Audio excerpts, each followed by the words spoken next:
Some time ago, we covered an individual by the name of Marcus Rogers. Y'all remember him? Now, he's not the topic of this statement, so don't get too excited yet. I'm mentioning him for a reason, because he's a good object lesson. What's the object lesson? The object lesson in this particular case is how not to backtrack on something you say God told you to do. Hey, okay, if you say you follow God, hear me out, and you say God told you to do something, and then you do it, and then you were like, the backlash from what I just did is too much, I need to apologize for doing what I just did, then I would say you for just don't even bother following them. Honestly, don't, because you don't really want to. You're trying to find a way to placate to men. Well, speaking of which, there was another such incident recently at a men's conference by an individual named Mark Driscoll. I'm not sure what to call him, if he's a pastor, minister, or I don't know. We're just going to call him Mark Driscoll. He is a Reformationist, and if you know what that is, and then good for you, because there are tons of them. There's Calvinist, and there's all these other sects of Christianity that we want to give names to that ain't nobody actually heard God call nobody. But anyway, I digress. You're going to encounter what I mean by that being a problem here in a minute. He was at a men's conference, and at the onset of the men's conference, there was a poll. Now, hey, don't jump ahead of me. There was a poll just put in the middle of the stage, and this topless guy comes out to dance upon said pole. Now, I've been to men's conferences before. I don't recall that being allowed or even encouraged before now. But of course, we're talking about the new age version of Christianity. So anyway, he gets on the pole, he dances what he got to dance, shirtless too, by the way. And he's doing his thing. And mind you, this guy is a LGBTQ guy and is active in the lifestyle.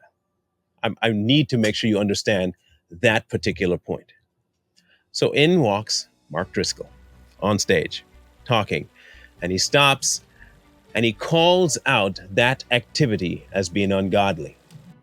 Hear me, ungodly. He gets taken off the stage by the directors of the show. He was out of line. He needed to handle it differently. You don't go do that, blah, blah, blah. He knew all about this. He knew all about that. And they go on a tirade about him, take him off stage. Did you know that Mr. Mark Driscoll went back and apologized for doing what he did because it was the inappropriate way? Now,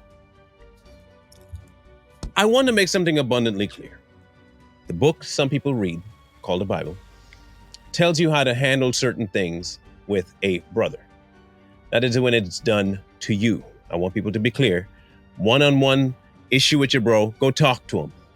This was not that kind of incident. This was done in a public forum for a large group of men. If you notice that is happening and you say you serve God, you are completely within your rights to say something. I'll give you an example. When Moses went up to the top of the hill, right, Mount Sinai, and he got the 10 Commandments, and he came back down and he witnessed what the Israelites were doing, right? They were behaving in a debaucherous way, right? He lost it. Did he go apologize to the children of Israel? I mean, it's just a question. Did he go and say, you know what, man, I'm sorry. I shouldn't have lost my cool. Y'all have the right to do what y'all do. Did Moses do that? No, because they were sinning.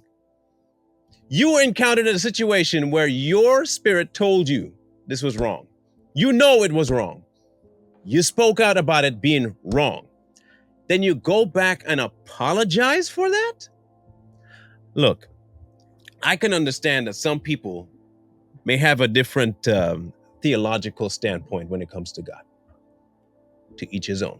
Not saying whether you're right or wrong. I ain't got no dog in that fight. That's between you and your father. Okay, good. But when you are witnessing something that no denomination, no book can denounce as not God, then you have a problem. If you watch it and everybody that watches it can compare it to what's in the good book and see that it's wrong, you're going to tell me you're going to apologize to man for something that God told you was wrong. Where does that put us as Christians today. It puts us in a very, very, very, very crazy and bad light. Now the world looks at us as what? Hypocrites. It's a hypocritical stance to take. I don't care who you are. I do not care who you are. I don't care what position you are in the church. I don't care what denomination you say you're a part of, what following. I don't care. There are things that are right and things that are wrong. And you don't have to agree with the right or the wrong, but it doesn't change what's right and wrong. Our God asks us to stand up for what is right and to denounce what is wrong. Mr. Driscoll, you have failed in your duty. You failed. You put the pleasure of man literally above that of God. Why are you apologizing? For what? For calling out a sin right in front of your face?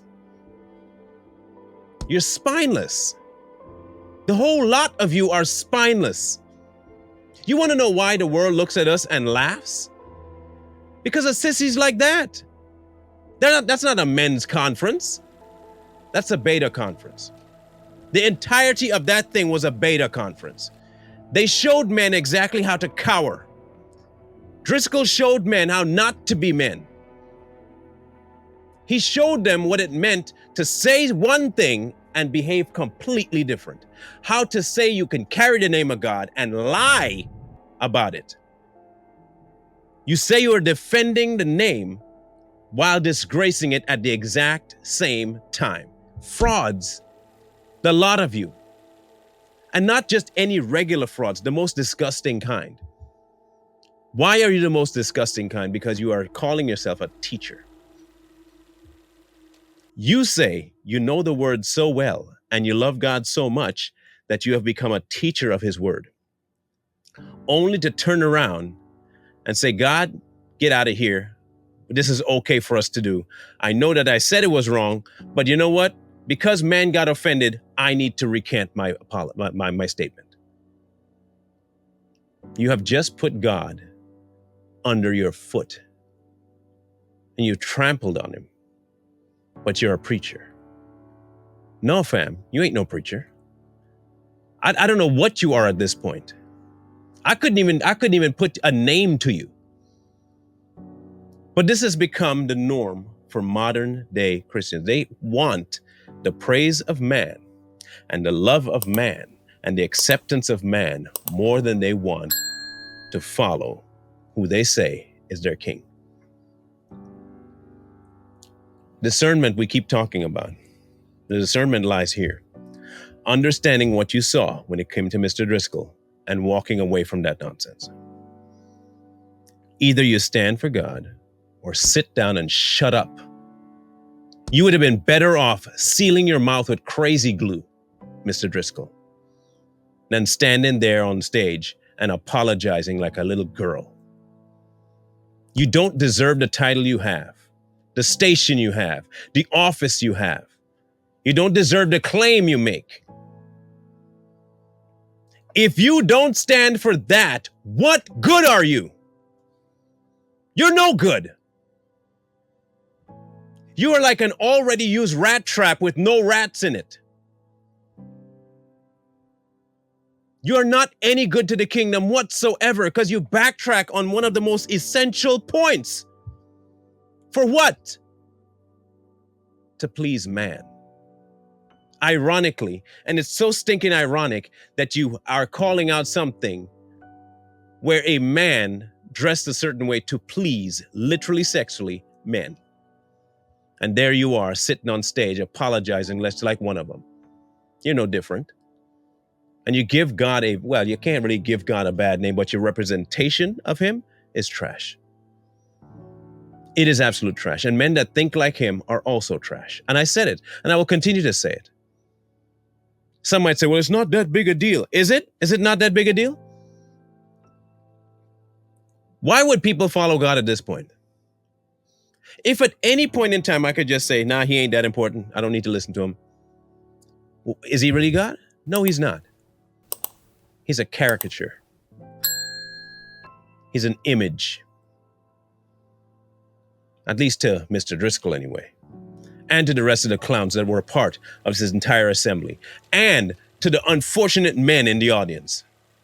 And if you're one of the men in that audience that didn't stand up and walk out, shame on you too. Because you are just as complacent and just as ridiculous as Mr. Driscoll. I'm not going to call him brother, and I'm not going to call him mister. I'm not calling him any of that. That is one of the most basic things you can do, is stand up for the name of God, and you didn't do it.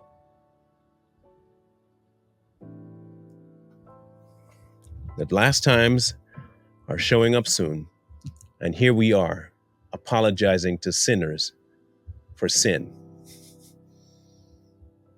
Ain't that something? Ain't that something? Now, y'all may have a different take on this. That's okay. But I have one question for you if you disagree. Did God change his stance on sin? Did God change his stance on sin? Did he apologize for the punishment he's going to bring? And if he didn't, then who are you to try and apologize for him?